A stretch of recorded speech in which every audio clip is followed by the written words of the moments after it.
Alrighty. How's everyone doing tonight?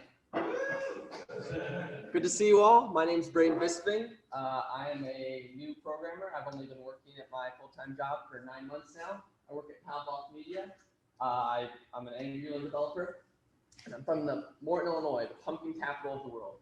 And in that photo up there, you can see that is a group of grown men in pumpkins that they carved into boats, and they are rowing them to the finish line to try to win some sort of pumpkin prize. So that's what my hometown's like. And for what you want about me. That's my Twitter. Follow me. I have like 3 followers, and I think they're just companies trying to get promotions. Connect me on LinkedIn, send me an email or something. Let's get started. So tonight I'm going to talk about preparing yourself or programming yourself for a new project or a new job of some sort, whichever you think applies to you. I'm going to talk from my personal experience. My job history, I only have 2 real programming jobs. My current job that I work at, Champaign Media, that's what I look like when I'm at the job. I'm having a great old time, total stock image. Everything at Champaign is white, and I'm wearing the white sweater and everything. But my first job was nothing like that. It was just a terrible experience. I felt like I was always feeling down about everything. At Champaign, I got a great team. Some of them are here tonight. I get to work with a great tech stack. I love working in Angular, and I really enjoy my bosses. My first job, Champaign. There you go. So I really, I'm not going to talk too much more about my first job. I don't want to disparage my previous employer, but it just was a bad experience, and I was, I'll tell you, it was Pavlov. Wait, how could that possibly be that I had 2 completely varying experiences, and yet I worked for the same company? What was the difference? I had the same team, same tech stack, same bosses. Everything was virtually the same, but I had 2 completely different mindsets and 2 different experiences. There was the same picture, but 2 different results. Thought that was hilarious. They are not the same thing. So the 3 things I identified that I realized were what were causing me so much distress were 3 things I lacked in my mindset: humility, trust, and gratitude. And I'm going to go through those tonight.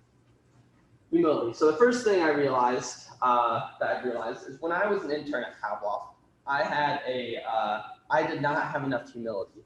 I realized I wasn't very confident in my programming skills, but yet I had some pride. And that seems counterintuitive, but I'm a big believer now that you can have low self-confidence but still have pride.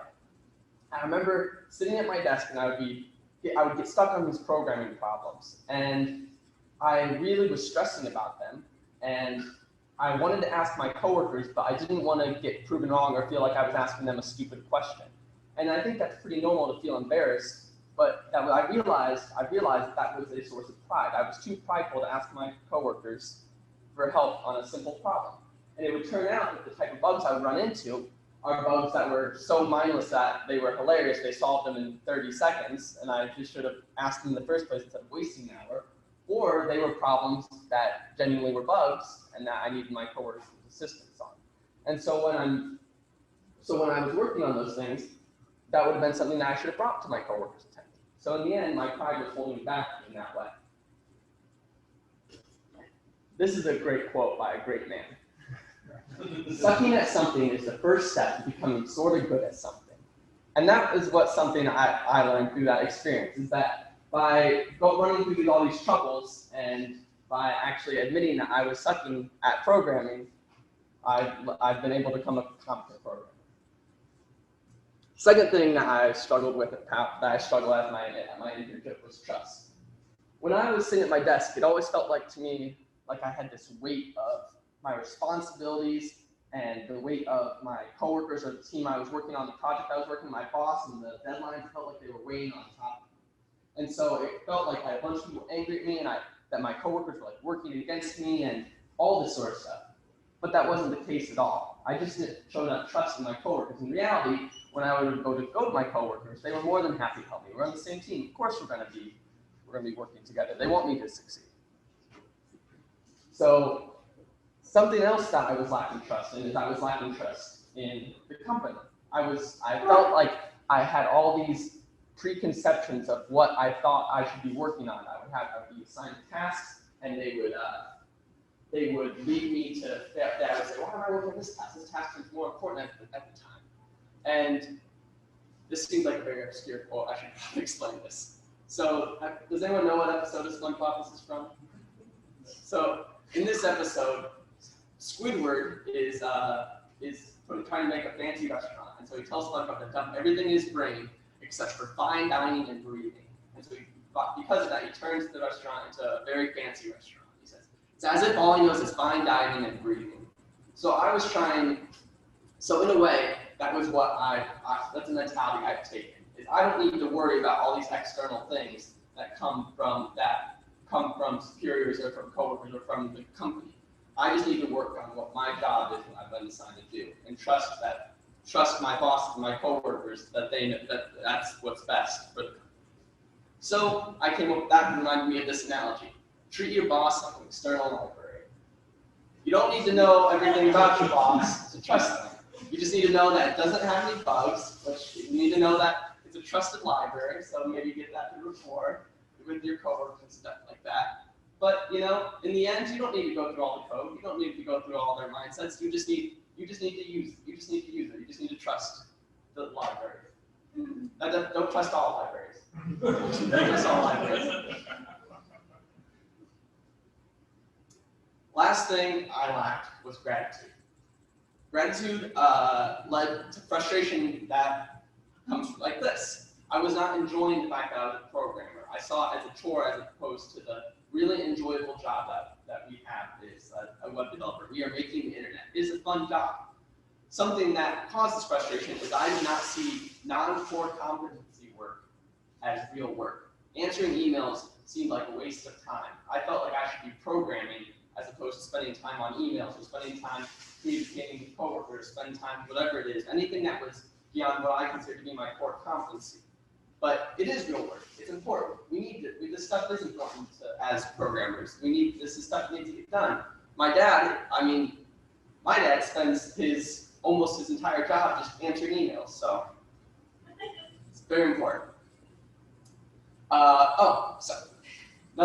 Another way I found to be more grateful about what I'm doing is when I figure out a tough problem on my own, I need to celebrate.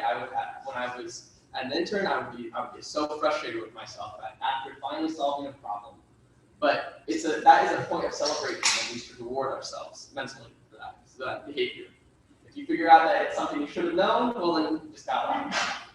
And if you can't figure it out, go take a walk, get a coffee. I found that every time that I am frustrated with a problem if it takes me more than 30 minutes, I go for a walk and I'll come back and then it's almost within 5 minutes every time that I'm able to figure it out. Tech demo. This is gonna go with no hiccups. You can't see this very well, but this is something that I think I found to be very important. One of my favorite things about being a developer is I love so much getting into the nitty-gritty of things now with development. This is my IDE. I use Visual Studio Code. I'm a big fan of it. You should use Visual Studio Code. This right here, I know you can't see it well, but this is a extension in Visual Studio Code that allows you to style all of your code and everything to make it look like you're driving on the virtual highway of the internet. It's a synthwave-based 80s theme for Visual Studio Code. And you can't see it here, but if you want to see it later, I'll show you. There is a slow-moving grid. Like, do you guys know what I'm talking about with that? The slow-moving grid from the 80s, Outrun. That's running in the background, and I installed that this week, and that's brought me immense joy. Every time I open it, Visual Studio Code, I see the grid moving in the background. It just cheers me up so much. So, also something else is getting involved in the community. CU.js has been a huge part of me really enjoying my job as a developer, getting to learn new things, getting to meet other people who are doing the same thing. Seriously, I remember when I started at Pavlov in January, I said I'm gonna go to every CU.js every month because it's important that I meet these people and that I have this positive outlook on things. So thank you guys for coming to this, and thank you to Larry for putting it on, and thank you to everyone who ever sponsors it or hosts it. Now that I'm working at Pavlov full time, there's still times when I run into things where I still lack these qualities. So self-awareness is very key.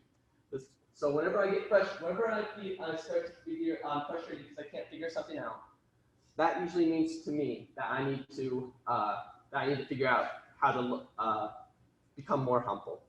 Because I'm frustrated that I can't figure something out, I got pride in me, so I need to remove that. When it feels like my coworkers are working against me, I need to work on trusting them because we're all on the same team together. And when I'm when I'm always checking the time, it's time to check out my gratitude. Thanks for listening, everyone. I don't know if you'll have any questions, but I'm more than happy to talk with you afterwards.